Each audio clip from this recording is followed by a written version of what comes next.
Dis-moi, est-ce que tu n'aimerais pas savoir comment on monte une tour? Oui. Est-ce que tu n'aimerais pas, toi, monter une tour?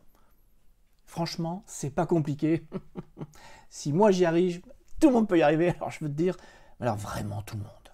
Intéressé? Bah alors, on y va.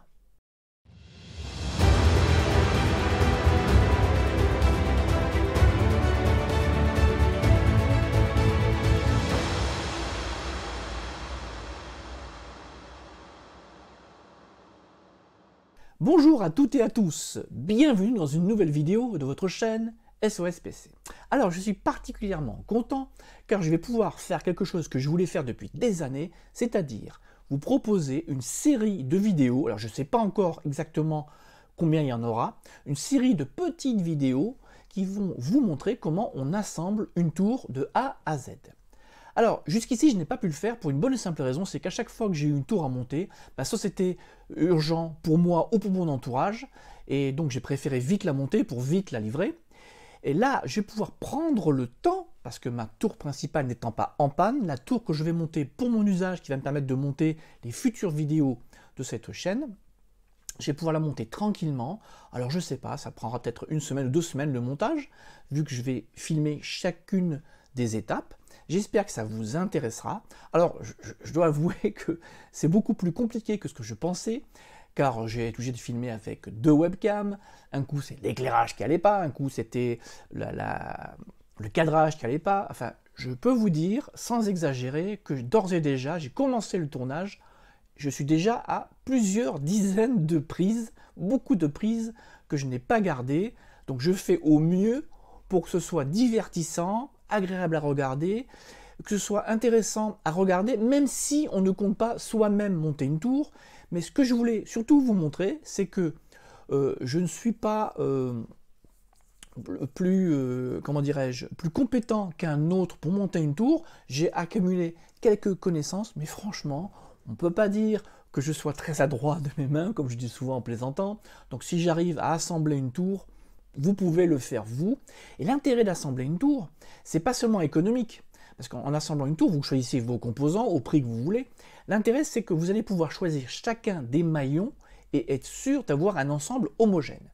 Car si, comme beaucoup, y compris moi, vous avez acheté des tours toutes faites, le problème, c'est que souvent, il y a un maillon faible, qui est très fréquemment la carte mère, entre parenthèses, mais il y a souvent un maillon faible, et pas évident de détecter ce maillon faible sur une fiche produit qu'on faisait dans un magasin, parce qu'on ne vous montre pas tout, on ne vous dit pas tout. Et comme je dis toujours, la robustesse d'une chaîne équivaut à son maillon le plus faible, et quand on achète une tour, sur le moment, on pense avoir fait une bonne affaire, et au fil des mois et des années, quand on veut la faire évoluer, ou lorsqu'elle tombe en panne, on se rend compte de la faiblesse de certains composants. Donc, il y a donc une série de vidéos qui arrivent. N'hésitez pas, dans la zone de commentaires, à nous raconter vos expériences de montage, aussi bien vos galères que vos réussites. On en apprend tous les jours. Je ne peux pas dire que j'ai monté des centaines de tours, j'ai monté des dizaines de tours, plus exactement, et on en apprend tous les jours. C'est intéressant, c'est un peu comme un Lego, j'allais dire. Alors aujourd'hui, pour commencer, je vous propose 2 petites vidéos. Une vidéo qui va vous parler du boîtier Zalman que j'ai retenu pour cette configuration, qui va vous montrer aussi dans la deuxième mini vidéo juste derrière avec quoi est livré le boîtier Zalman. Et après, au fur et à mesure, alors je ne sais pas encore si ce sera chaque semaine, tous les 3-4 jours, je n'ai pas encore réfléchi à la fréquence de diffusion, j'attends aussi vos réactions. Et écoutez, le mieux, c'est que vous commencez par découvrir la toute première vidéo. Alors, pour cette première vidéo, j'ai pensé que c'était logique que l'on parle du boîtier qui allait accueillir tous les composants, donc au fil du montage. Alors, c'est un boîtier Zalman. Ce que j'ai fait, c'est que pour bien vous montrer l'intérieur et l'extérieur, j'ai enlevé la façade avant. Alors, une précision, chez vous, pour votre tour, ce n'est pas forcément comme celle-ci, où j'ai simplement déboîté. Peut-être que vous, il y aura des vis, 4 vis en général, voire 6. Donc, attention, avant de tirer dessus, vous avez une façade de ce côté-ci, métallique, que j'ai enlevé. Vous avez une façade, hop, ici transparente, que j'ai enlevé aussi. Alors les façades transparentes, là c'est en plus légèrement fumé, c'est la mode, c'est mignon. On peut voir à l'intérieur des composants, on peut voir les petites lupiotes, les petites lumières qui s'allument. Mais si j'ai choisi ce modèle, c'est tout simplement parce qu'on peut d'un seul coup d'œil du coup voir si la tour est encombrée ou non de poussière. Car la poussière, c'est l'ennemi numéro 1 de votre tour, car une tour c'est un véritable aspirateur. Et surtout si, comme moi, vous avez tendance à le mettre au sol, donc c'est pas recommandé. Pourquoi? Parce que vous avez divers ventilateurs à l'intérieur et à l'extérieur qui s'occupent du refroidissement. Et ces ventilateurs, ils amènent l'air frais, mais ils amènent aussi la poussière. Alors, sur ce modèle Zalman, donc Tour Zalman, vous avez deux ventilateurs de 120 mm montés en série. Vous avez un emplacement prévu pour un troisième ventilateur. Si votre tour n'a pas de ventilateur, ce n'est pas un souci. Prenez les mesures, donc à 3 tailles, 80 par 80, 120 par 120 et plus rarement 140 par 140. Vous les commandez, il y a 4 vis, vous les montez. Et le seul petit souci que vous pourriez rencontrer, c'est l'alimentation de ces ventilateurs. Si votre carte mère est un peu ancienne, il n'y a pas de connecteur prévu dessus, c'est pas un souci. Il suffit d'acheter un adaptateur spécifique qui permet de brancher vos ventilateurs sur le bloc d'alimentation. C'est facile. Tiens, dites-moi dans la zone de commentaires si une petite vidéo là-dessus vous intéresserait. Donc, les deux ventilateurs avant vont aspirer l'air. Hop, voilà. Cet air frais va arriver à l'intérieur, va refroidir donc les divers composants.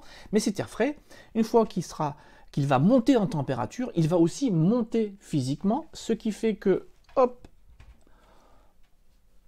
on positionne un ventilateur extracteur d'air qui permet d'extraire, comme son nom l'indique, l'air et le souffler vers l'extérieur. Et ainsi, ça crée donc un courant d'air qui va donc refroidir votre tour. Alors, au niveau de l'intérieur de la tour, ici, dans l'une des prochaines vidéos, nous montrerons donc la carte mère. Et maintenant, on va parler de l'arrière.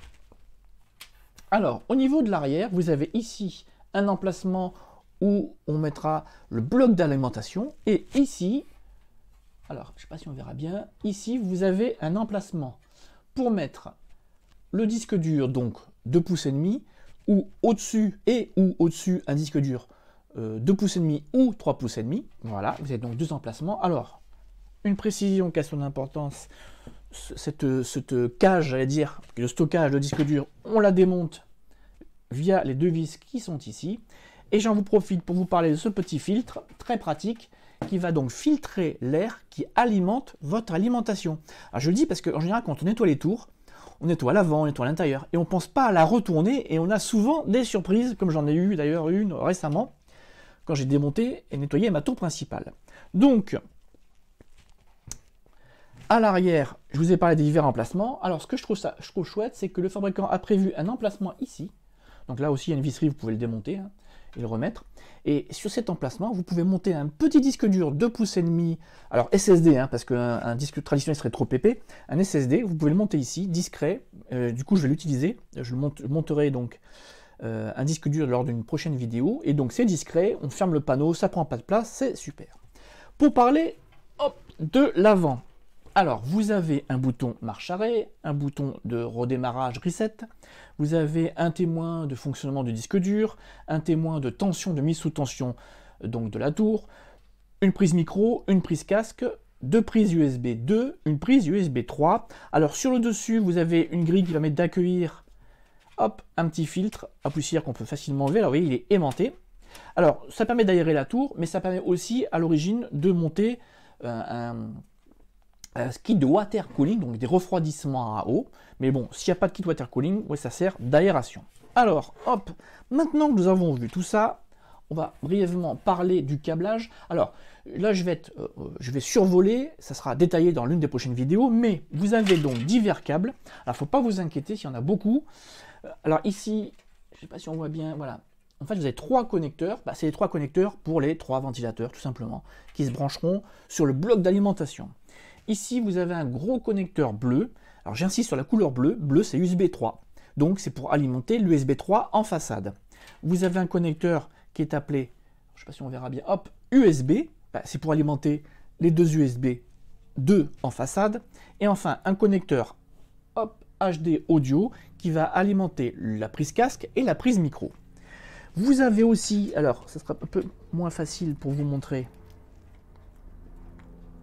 Donc, le mieux, c'est que je vous montre la dock. Vous avez plein de petits connecteurs, voilà. En fait, vous avez 8 petits connecteurs qui vont justement gérer le bouton marche arrêt, le bouton reset, le témoin disque dur et le témoin de mise sous tension. Tiens, allez, le mets, hop, voilà. Regardez, le mieux, c'est que je vous montre la petite dock. Bon, je voulais l'incruster en vidéo, sur la vidéo après, mais bon, je vous la montre. Voilà. Bon, alors c'est le seul point délicat du montage d'une tour, parce que tous les connecteurs ont des détrompeurs. On peut difficilement donc se tromper d'emplacement ou de sens. Le seul moment de la tour, on y reviendra, on faudra faire attention au câblage et aux polarités, ça sera le câblage justement de la façade avant. Voilà. Alors, c'est tout pour cette première vidéo. Je vous propose juste derrière une petite vidéo rapide pour vous dire avec quoi est livré votre tour. Allez, je vous dis à tout de suite. Alors, pour cette deuxième vidéo, je voulais vous montrer avec quoi était livré le boîtier de chez Allman. Alors, vous avez divers petits composants, des vis, des petits colliers, plein de petites choses. Important, ne jetez rien. Pourquoi je vous dis ne jetez rien? Parce que vous n'utiliserez pas tout. Suivant ce que vous avez prévu d'assembler, vous allez donc avoir des pièces, j'allais dire en trop, mais c'est jamais en trop. Vous les gardez, idéalement, je les mets dans la boîte de la carte mère, vous les gardez, parce qu'au fil des mois ou des années, quand vous aurez besoin éventuellement de faire évoluer la tour, alors évoluer, ça peut être enlever ou rajouter des composants, la visserie sera très utile. Bon, alors la visserie noire, en général, la plupart des vis noires sont là pour fixer la carte mère sur le fond du boîtier. J'attire votre attention sur la visserie, sur des entretoises dorées, car c'est là-dessus que votre carte mère va reposer. Oui, parce que la carte mère, on ne va pas la poser directement sur le fond du boîtier tour, sinon ça ferait un court-circuit, bien évidemment, vu que la carte mère parce que regardez, parce que au dos de la carte mère, vous avez plein de petits composants, vous avez quelques composants des CMS, qu'on appelle les CMS, des composants montant en surface. C'est quelques petits CMS, mais vous avez beaucoup de soudure. Et si je mettais directement au fond du boîtier, c'est court-circuit assuré. Et donc, ces entretoises, alors tiens, le mieux, c'est que je vous montre ça directement sur le boîtier avec la deuxième caméra. Hop, ces entretoises vont... Alors, je vais essayer de ne pas faire bouger la webcam. Voilà. Vous voyez, au fond, voilà, vous avez des petites fixations comme ça, sur lesquelles va reposer la carte mère. Alors, il y a 3 tailles de carte mère, petite, moyenne ou grande. Voilà, par défaut, il y a quelques entretoises qui sont vissées, mais suivant votre modèle de carte mère, il faudra en ajouter. Alors moi, j'ai calculé, si je dis pas de bêtises, pour ce modèle-là, il faudra que j'en rajoute 6 d'entretoises. Bon, voilà, je repose. Donc vous avez vu, c'est super important, donc même si vous n'en savez pas, gardez-les, parce que tiens, si vous changez de carte mère dans quelques années, vous serez content de les avoir. Je voulais aussi attirer votre attention sur, par exemple, cet accessoire. Alors, oui, tiens, si je repassais, hop, alors, voilà. Je voulais attirer votre attention là-dessus. Là-dessus, qu'est-ce que c'est? En fait, c'est le petit haut-parleur, buzzer, speaker, appelez ça comme vous voulez. C'est le petit haut-parleur qui va émettre un son quand votre carte mère va démarrer. Parce que quand votre carte mère a démarré, Windows n'est pas démarré, la carte son n'est pas démarrée, donc vous n'avez pas de son dans les haut-parleurs. Donc c'est lui qui fait le fameux bip, ou malheureusement plusieurs bips quand il y a un problème. Et ça, il faudra quand même donc il ne faut pas le jeter, c'est une évidence, mais il faudra aussi le monter. Alors, je sais que vous avez ce que vous allez me dire. Oula, où est-ce que je vais brancher ça? Alors, vous inquiétez pas, vous avez une dock technique qui est livrée. Alors là, je voulais imprimer pour vous montrer. Ça, c'est le schéma de la carte mère. Voilà. Ouais, alors je sais ce que vous me dites, j'en sais pas plus. Justement, dans la dock technique, voilà, c'était pour vous donner un exemple. Hop, je sais pas si vous voyez bien. Voilà, le speaker, le voilà. On dit que, voilà, on vous montre les polarités du speaker. Parce que voilà, du haut-parleur, voilà. Alors, voilà. Alors, le plus est complètement à droite. C'est le connecteur JFP2 qui se trouve ici. Alors, on le voit mieux ici. Voilà. Alors, le JFP2 est le plus simple, c'est que je vous montre sur la carte mère. Hop. Voilà. Vous avez vu, hein, je vous montre tout. Hop. Oui, je sais, je mets beaucoup de hop. Alors oui, moi je récupère toujours la protection de la carte mère. Voilà, pour pas la... Voilà. Et le petit connecteur JFP2 est ici.